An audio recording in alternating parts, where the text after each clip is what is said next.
UGC net, MP set या फिर assistant professor की आप तैयारी करना चाह रहे हैं या कर रहे हैं, तो हिंदी नाटक हम यहाँ पर पढ़ रहे हैं, जो कि आपके यूनिट 8 में है। जयशंकर प्रसाद जी के नाटक चंद्रगुप्त, स्कंदगुप्त और ध्रुव स्वामिनी 3 नाटक हैं उनके जो हमारे सिलेबस में हैं, लेकिन हम यहाँ पर आज पढ़ने वाले हैं चंद्रगुप्त के बारे में। उम्मीद करती हूँ कि ये क्लास आपके लिए काफ़ी हेल्पफुल रहेगी और जो भी इम्पोर्टेंट क्वेश्चन यहाँ से बन सकते हैं, वो यहाँ पर आपको मिल जाएँगे। तो जयशंकर प्रसाद के बारे में सबसे पहले हम देख लेते हैं। जयशंकर प्रसाद जी का जन्म हुआ था 30 जनवरी 1890 ईस्वी को 90 काशी में हुआ था। जहाँ पर भारतेंदु जी ने जन्म लिया था, वहीं पर काशी में जयशंकर प्रसाद जी का जन्म यहाँ हुआ था। एक दूसरे से कोरिलेट करके अगर आप पढ़ेंगे तो आपको एक से अधिक जो इम्पोर्टेंट तथ्य हैं वो याद हो जाते हैं, ठीक है? तो भारतेंदु जी का जन्म भी काशी में हुआ था और जयशंकर प्रसाद जी का भी जन्म 1889 भी आपको कई जगह पर देखने को मिल जाएगा, तो थोड़ा इसमें कन्फ्यूज़ मत होना, दोनों जगह इसको ध्यान रखना, ठीक है? 30 जनवरी को आप अगर इतिहास से जोड़ करके देखेंगे तो इसी दिन शहीद दिवस भी मनाया जाता है, हालाँकि 23 मार्च को भी मनाया जाता है ना? और इस दिन महात्मा गांधी की हत्या की गई थी। तो थोड़ा-सा इतिहास से जोड़ कर के भी मैं आपको बता रही हूँ ताकि आपको याद हो जाए। उन्होंने हिंदी नाटक के विकास में भी अहम भूमिका निभाई। उनकी रचनाएँ हिंदी रंगमंच के इतिहास में अहम स्थान रखती हैं, तो ये बात आप भली-भाँति जानते होंगे। प्रमुख रचनाएँ इनकी आगे देखते हैं। उम्मीद करती हूँ कि क्लास आपके लिए हेल्पफुल रहेगी और आप पूरी क्लास ज़रूर देखेंगे और बाद में मुझे कमेंट करके ज़रूर बताना, क्लास आपको कैसी लगती है। कमेंट करने में कुछ नहीं जाता, प्लीज़ बताया करो सभी बच्चे, ठीक है? प्रमुख रचनाओं को अगर हम बात करें तो नाटक हैं इनके अजातशत्रु, स्कंदगुप्त, चंद्रगुप्त, राजश्री और ध्रुव स्वामिनी। इनमें से 3 नाटक हैं जो कि हमारे सिलेबस में हैं और जो हमें पढ़ने हैं। उपन्यास की बात करें तो इन्होंने केवल 3 ही उपन्यास लिखे थे, कंकाल, तितली और इरावती, जबकि इरावती इनका अपूर्ण उपन्यास है। अपूर्ण है, इसको ये पूरा नहीं कर पाए थे, ये भी ध्यान रखना। कहानी संग्रह की अगर हम बात करें तो आंधी, इंद्रजाल, छाया, प्रतिध्वनि और आकाशदीप, ये इनके कहानी संग्रह हैं। कविताएं झरना, आंसू लहर, कामायनी, कानन कुसुम और प्रेम पथिक। झरना आप जानते हैं, इसे छायावाद का मैनिफेस्टो कहा जाता है या फिर छायावाद का जो है ये प्रथम रचना मानी जाती है झरना। और आंसू, आंसू आप जानते हैं हिंदी का मेघदूत कहा जाता है, जो कि 1925 ईस्वी में प्रकाशित हुआ था। और कामायनी छायावाद का एकमात्र महाकाव्य है कामायनी, इसका भी याद रखना। प्रेम पथिक एक ऐसी रचना है जो बार-बार पूछी जाती है। इसे पहले ब्रज भाषा में लिखा गया था 1909 ईस्वी में और बाद में इसे 1913 में अ, खड़ी बोली में स्थानांतरित या परिवर्तित कर दिया गया था, ठीक है? निबंध संग्रह की बात करें तो काव्य और कला तथा अन्य निबंध, ये इनका निबंध संग्रह है।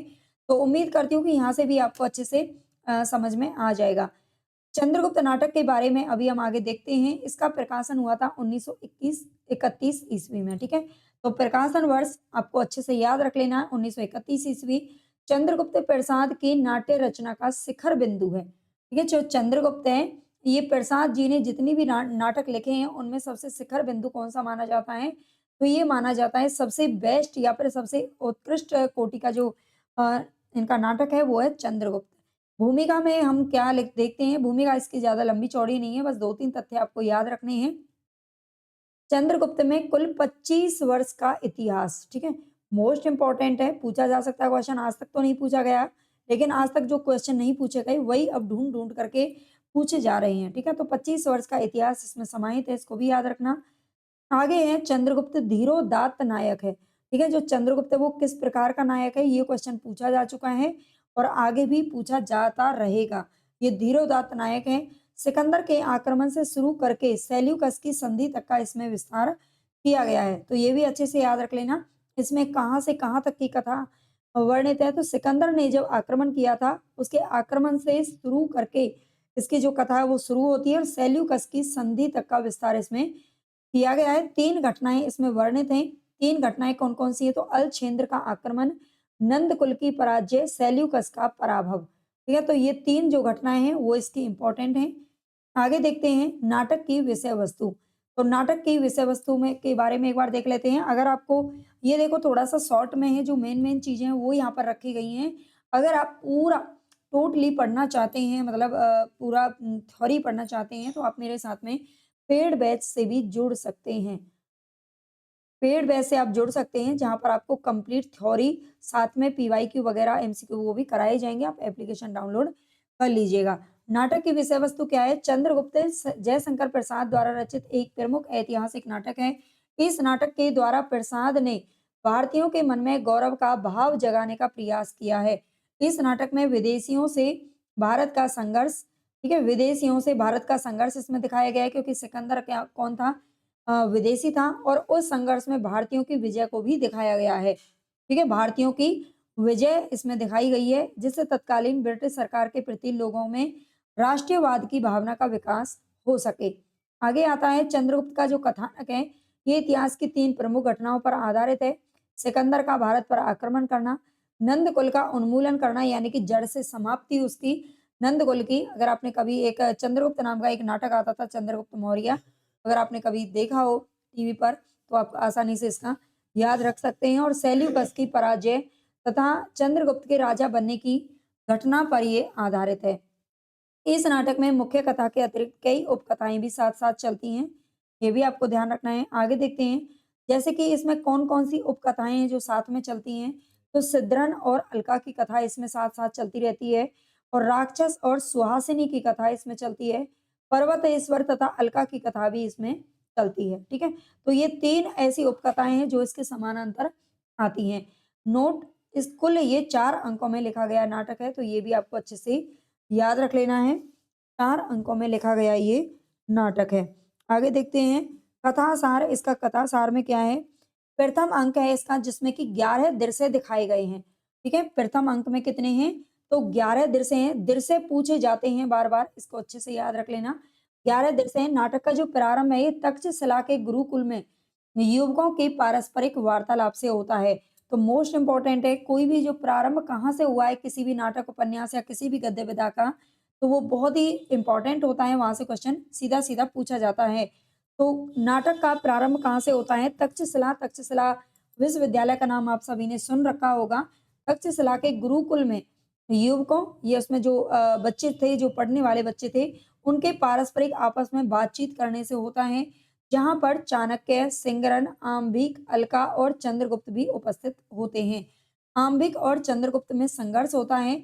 आम्बिक के बारे में हम आगे देखेंगे, ये कहीं का राजकुमार है, और चंद्रगुप्त से ये बहुत ही चिढ़ता है।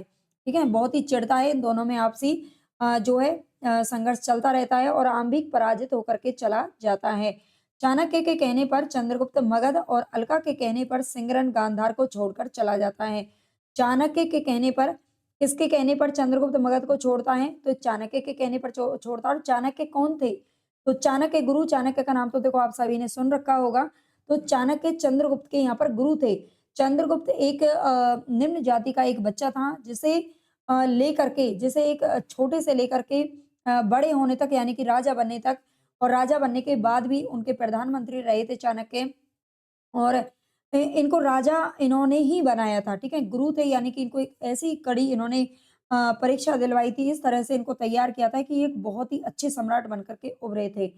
चंद्रगुप्त ने मगध छोड़ दिया, और अलका के कहने पर सिंघरन गांधार को छोड़ देता है। तो ये भी इम्पोर्टेंट चीज़ें हैं। एक-एक पॉइंट को आप अच्छे से पढ़ेंगे, तो ही आप पेपर को निकाल पाएँगे किसी को भी, है ना? और अगर आप स्किप कर के पढ़ेंगे, तो नुकसान आपका ही होना है।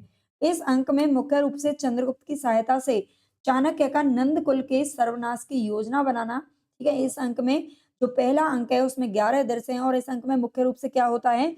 चंद्रगुप्त की सहायता से चाणक्य क्या करता है?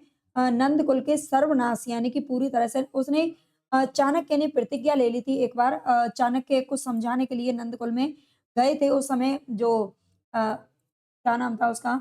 महापद्मनंद वगैरह ऐसा कुछ नाम था, है ना? तो उसके पास में गए थे, लास्ट का वही था, जो नंद कुल का जो राजा था, वो लास्ट का था वही, है ना? उसे चंद्रगुप्त से मरवा दिया था किसने? यानी कि खत्म करवा दिया था चाणक्य ने, और उसके सर्वनाश की योजना बनाई थी, क्योंकि उन्होंने प्रतिज्ञा ले ली थी। चाणक्य ने प्रतिज्ञा ली थी उसके सर्वनाश की, है ना? तो योजना बनाता है चंद्रगुप्त की सहायता से, सीमा प्राप्ति की ओर प्रस्थान करते हैं। प्रतिपक्षी आम्बिक का सिंधु तट पर विरोध होता है। सिंधु तट पर विरोध कौन करता है? तो आम्बिक करता है, ये ध्यान रखना है। दांड्यायन के आश्रय में दोनों पक्षों के लोगों का एकत्र होना, दांड्यायन की प्रशंसा से चंद्रगुप्त का सम्मान, तथा मगध से लेकर गांधार तक की राजनीतिक स्थिति की प्रतिष्ठा की कथा का वर्णन इसमें हुआ था। तो पहले दृश्य में या पहला जो अंक है उसमें इतनी सारी जो चीजें हैं वो हो चुकी हैं। इसके बाद देखते हैं द्वितीय अंक। द्वितीय अंक में 10 दिरसें हैं, इंपॉर्टेंट है 10 दिरसें याद रखना।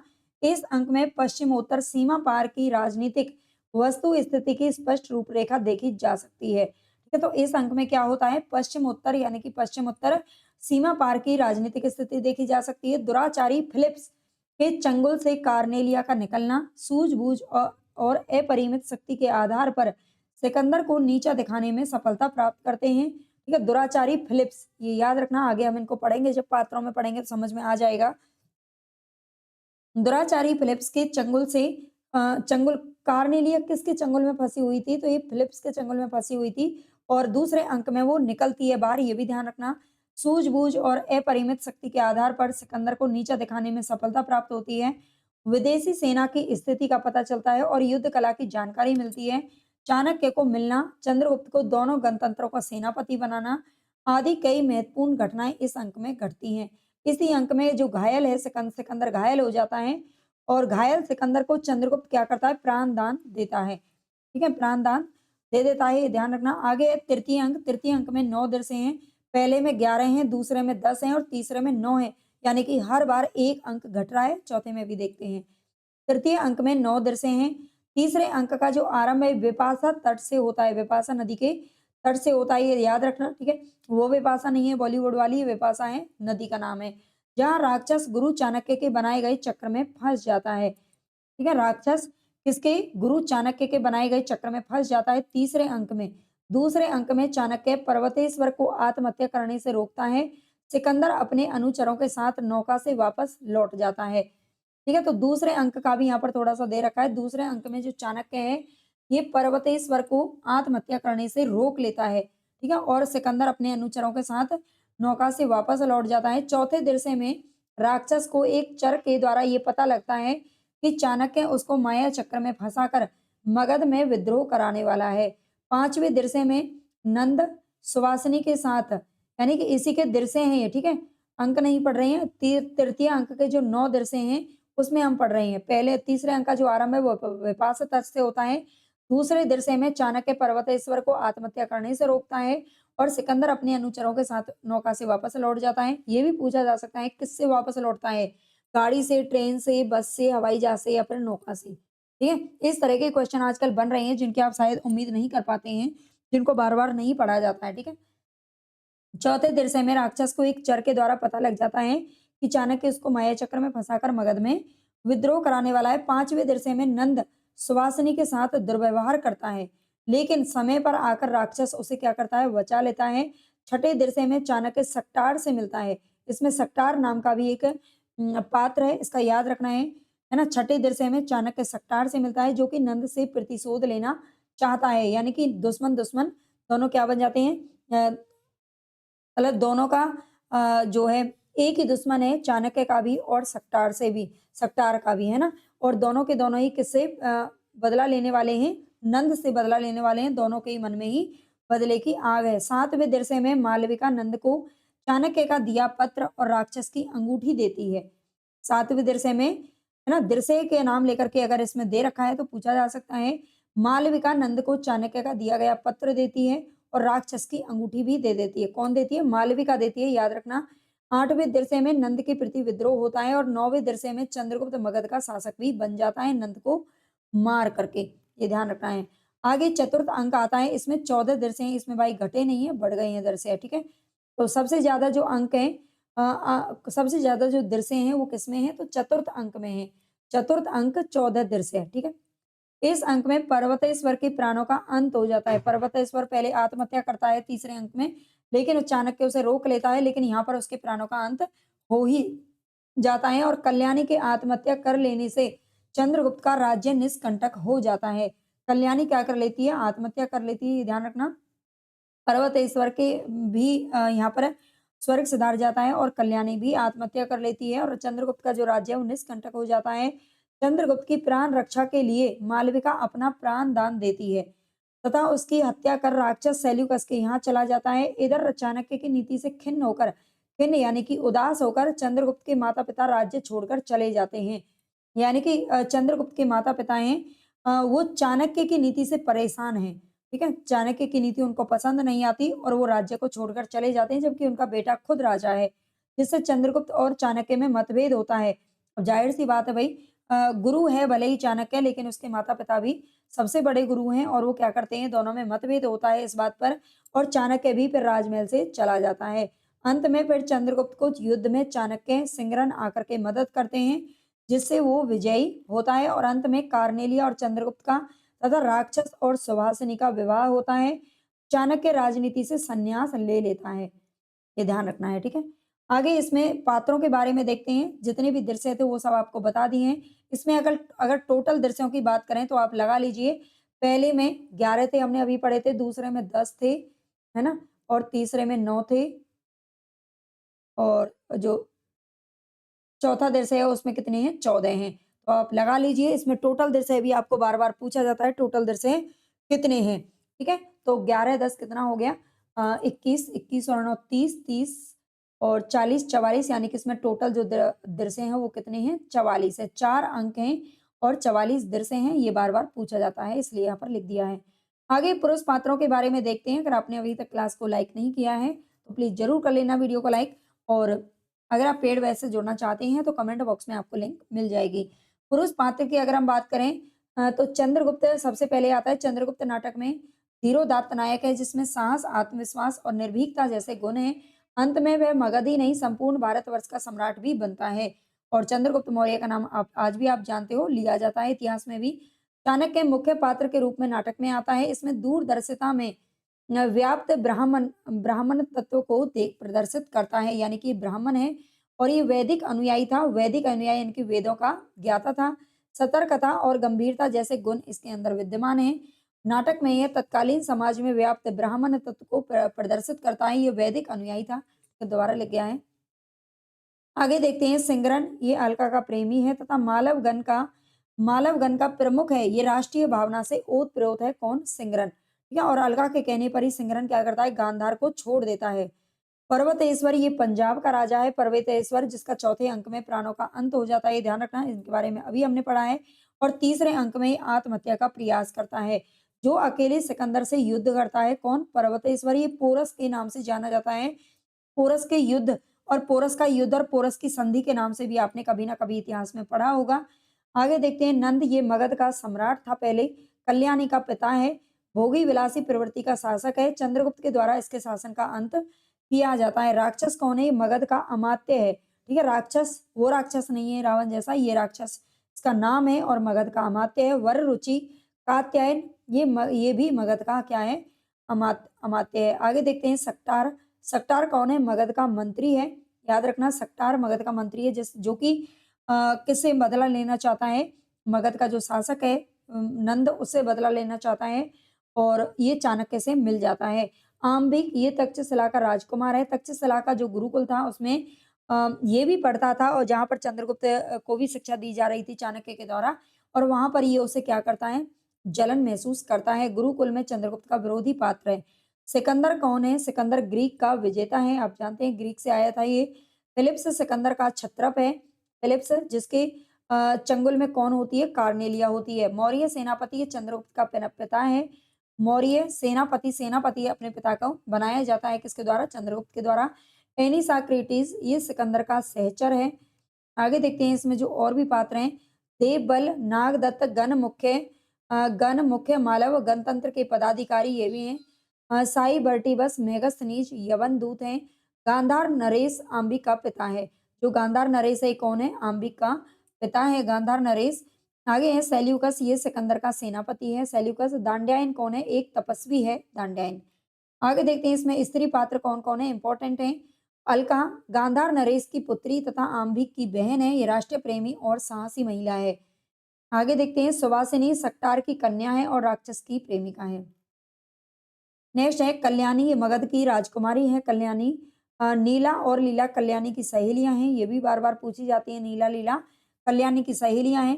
सबसे इंपॉर्टेंट बात मैं आपको बताऊं कि जो आपके तीन से नाटक हैं, ध्रुव स्वामिनी, चंद्रगुप्त और स्कंदगुप्त, इन तीनों के जो पात्र है ना वो कहीं ना कहीं थोड़े बहुत मिलते जुलते से लगते हैं, क्योंकि ऐतिहासिक पात्र हैं सभी में। तो इनको आपको अच्छे से एक बार लिख लेना है, याद कर लेना है अच्छे से। मालविका सिंधु देश की राजकुमारी है। कार्नेलिया सेल्यूकस की पुत्री है। बाद में चंद्रगुप्त से विवाह होता है। मौर्य पत्नी चंद्रगुप्त की माता है। और एलिस कौन है? ये कार्नेलिया की सहेली है। आगे देखते हैं विशेष बिंदु। इस नाटक में कुल 4 अंक, 46 दृश्य और 13 गीत हैं। भाई हमसे कुछ गड़बड़ हुई क्या? 4 अंक यानी कि 11, 11, 10 कितना हुआ? 21, 21, 32, 30 और 14, उस हिसाब से तो इसमें 44 दृश्य बनते हैं, है ना? 44 दृश्य हैं। इस नाटक की जो भाषा है वो कूटनीतिक है और इसमें तत्सम बहुल शब्दावली का प्रयोग किया गया है, ठीक है? इस नाटक की जो भाषा है वो कैसी है? कूटनीतिक है। आप जानते हैं इसमें जो कूटनीति राजनीति कूटनीति से ही संबंधित है और इसमें तत्सम बहुल शब्दावली का प्रयोग किया गया है। इस नाटक का जो अंगी रस है वो वीर और श्रृंगार रस है। जो जितनी भी उपकथाएँ हैं वो श्रृंगारिक हैं और जितना भी इसमें जो मुख्य आधार हैं जैसे सिकंदर का आक्रमण, अलछेंद्र का आक्रमण, वो सभी क्या हैं? वीर रस से ओतप्रोत हैं। इसमें बौद्ध और वैदिक धर्म के बीच में संघर्ष मिलता है।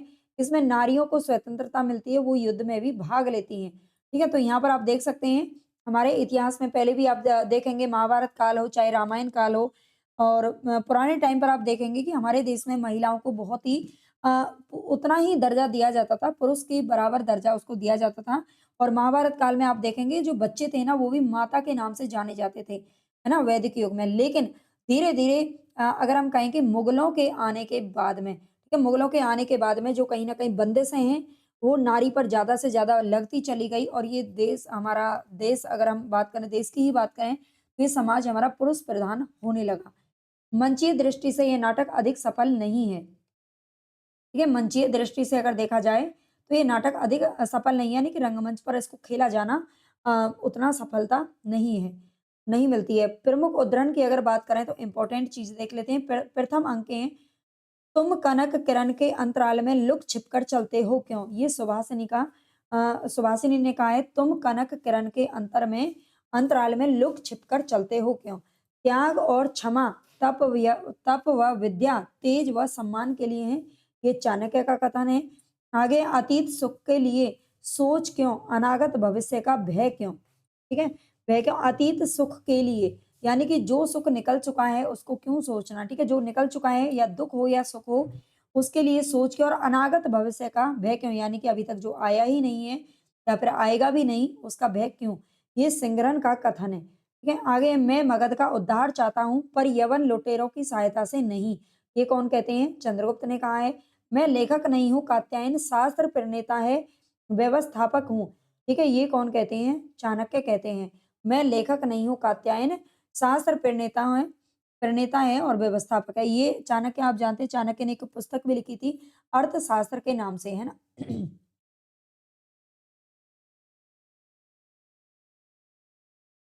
अर्थशास्त्र नाम से इनकी एक पुस्तक भी है जिसे कौटिल्य या फिर चाणक्य के द्वारा लिखा गया है। इनका मूल नाम भी पूछा जाता है, इनका नाम था विष्णु शर्मा। मेरा देश है, मेरे पहाड़ है, मेरी नदियाँ हैं, ये कौन कहती है? अलका कहती है। विजय का शक्ति है, कैसे होता है? विजय का विजय कैसे हो सकती है? कैसे होता है? आलवित जानका से बड़े तो बढ़े सकती है, केवल विजयों से नहीं। ये दांड्यायन का कथन है। ठीक है? इसको थोड़ा-सा देख लेना, शायद इसमें थोड़ा-सा मिसप्रिंट हो गया है। ठीक है? आगे देखते हैं, द्वितीय अंक के देखेंगे। अरुण यह मधुमेह देश हमारा, जहाँ पहुँच अनजान क्षितिज को मिलता एक सहारा। तो ये पंक्ति तो आप टीजीटी, पीजीटी, यूजीसी नेट या कोई एग्ज़ाम ऐसा नहीं है जिसमें ये पंक्ति ज़्यादातर कभी-कभी ना पूछी गई हो। ठीक है? हमेशा पूछी जाती रही है ये। तो ये चंद्रगुप्त की पंक्ति, ये पूछा जाता है सीधा, ये पंक्ति किस नाटक से ली गई है? तो ये चंद्रगुप्त से ली गई है। इसके बारे में याद रखना है और वैसे ये जो कथन है वो कार्नेलिया का है। कार्नेलिया इसमें एक विदेशी पात्र है, ये भी ध्यान रखना। तृतीय अंक का अगर हम बात करें तो यह स्वप्नों का देश, यह त्याग व ज्ञान का पालना, अन्य देश मनुष्यों की जन्मभूमि है। अन्य देश मनुष्यों की जन्मभूमि है, यह मनुष्यता की जन्मभूमि है।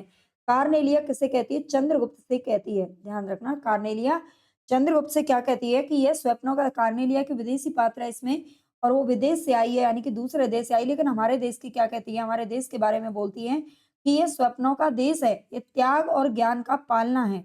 अन्य देश तो मनुष्यों की जन्मभूमि होते हैं, लेकिन यह तो मनुष्यता की जन्मभूमि है। कौन? भारत के बारे में बोलती है कार्नेलिया। समझदारी आने पर यौवन चला जाता है, इसमें अविश्वास, कूट चक्र और छलनाओं का कंकाल, ये पंक्ति आधी अधूरी यहाँ पर लिखी हुई है, लेकिन याद रखना ये चाणक्य के द्वारा कहा गया है, ठीक है। चाणक्य की ये पंक्ति है, समझदारी आने पर यौवन चला जाता है। चतुर्थ अंक की बात करें तो पतन और कहाँ तक हो सकता है? ले लो मौर्य चंद्रगुप्त, अपना अधिकार छीन लो। ये कौन कहते हैं? चाणक्य कहते हैं चंद्रगुप्त से। पतन और कहाँ तक हो सकता है? ठीक है। ले लो मौर्य, ये चंद्रगुप्त के हमेशा क्या रहते हैं? प्रेरणा स्रोत रहे हैं, उनके गुरु रहे हैं। हिमाद्री तुंग श्रृंग से प्रबुद्ध शुद्ध भारती, स्वयं प्रभा असमुज्ज्वला, स्वतंत्रता पुरकारती। सबसे पहले तो ये पंक्ति बहुत बार पूछी गई है और ये बार-बार पूछा जाता है कि ये किसकी पंक्ति है? तो ये जयशंकर प्रसाद की पंक्ति है। किस नाटक से ली गई है? चंद्रगुप्त नाटक से ली गई है। और अगर पूछ लिया जाए थोड़ा-सा गहराई में तो ये अलका की पंक्तियाँ हैं। यदि प्रेम ही जीवन का सत्य है तो संसार ज्वालामुखी है, पूछी जा चुकी है कई बार। ये कार्नेलिया ने कहा है, यदि प्रेम ही जीवन का सत्य है तो संसार क्या है? ज्वालामुखी है। मैं क्रूर हूँ केवल वर्तमान के लिए, भविष्य के सुख व शांति के लिए। ये चाणक्य कहते हैं, ठीक है। मैं क्रूर हूँ यानी कि ये बहुत ही जो है कठोर स्वभाव के इंसान है ना? कठोर स्वभाव के हैं और गुरु का इंसान स्वभाव जब तक कठोर नहीं होगा ना, तब तक एक शिष्य को वो बहुत अच्छे से शिक्षा नहीं दे सकता है। तो मैं क्रूर हूँ केवल वर्तमान के लिए, भविष्य के सुख व शांति के लिए, ये चाणक्य का कथन है। आगे यह युद्ध ग्रीक व भारतीयों का नहीं, यह अरस्तु व चाणक्य को चोट है। ठीक है? यह युद्ध ग्रीक और भारतीयों का नहीं है। जब सिकंदर का आक्रमण होता है, तो ये युद्ध ग्रीक और भारतीयों का नहीं है, बल्कि अरस्तु और चाणक्य को क्या दी जा रही है यहाँ पर? चोट दी जा रही है, ये कार्नेलिया कहती है। युद्ध देखना चाहो तो मेरा हृदय फाड़ कर देखो मालविका, ये कौन कहता है? चंद्रगुप्त कहते हैं। युद्ध देखना अगर चाहो तो मेरा हृदय फाड़ करके देखो। तो यहाँ पर हमारा स्कंदगुप्त नाटक आगे है, तो उसको हम कल पढ़ेंगे। अगर आपको ये क्लास अच्छी लगी है तो आप मेरे साथ में पेड वैसे भी जुड़ सकते हैं। वहाँ पर आपको complete theory, PYQ, MCQ, one liner और सब कुछ कंप्लीट कराया जाएगा, मॉक टेस्ट वगैरह आपके लास्ट टाइम तक। तो एप्लीकेशन उसमें आज थोड़ा-सा मुझे करेक्शन करना है तो मैं कर दूँगी, इसलिए मैंने यहाँ पर लगाया नहीं है। अगर आप जुड़ना चाहें तो मुझे मैसेज भी कर सकते हैं, ये नंबर है। और इसका अगर आपको पीडीएफ चाहिए, मतलब पूरा पीडीएफ, है ना? यूनिट 6 से लेकर के 10 तक पूरा पीडीएफ अगर आपको चाहिए इस तरीके का, तो आप इस नंबर पर मुझे संपर्क कर सकते हैं या फिर एप्लीकेशन डाउनलोड करके वहाँ से आपको केवल और केवल ₹179 में ये ई-बुक के रूप में आपको पूरा पीडीएफ मिल जाएगा। तो अच्छी लगी हो क्लास तो लाइक, सब्सक्राइब और शेयर करना बिल्कुल ना भूलना। कमेंट करके ज़रूर बताना कि आपको क्लास कैसी लगी।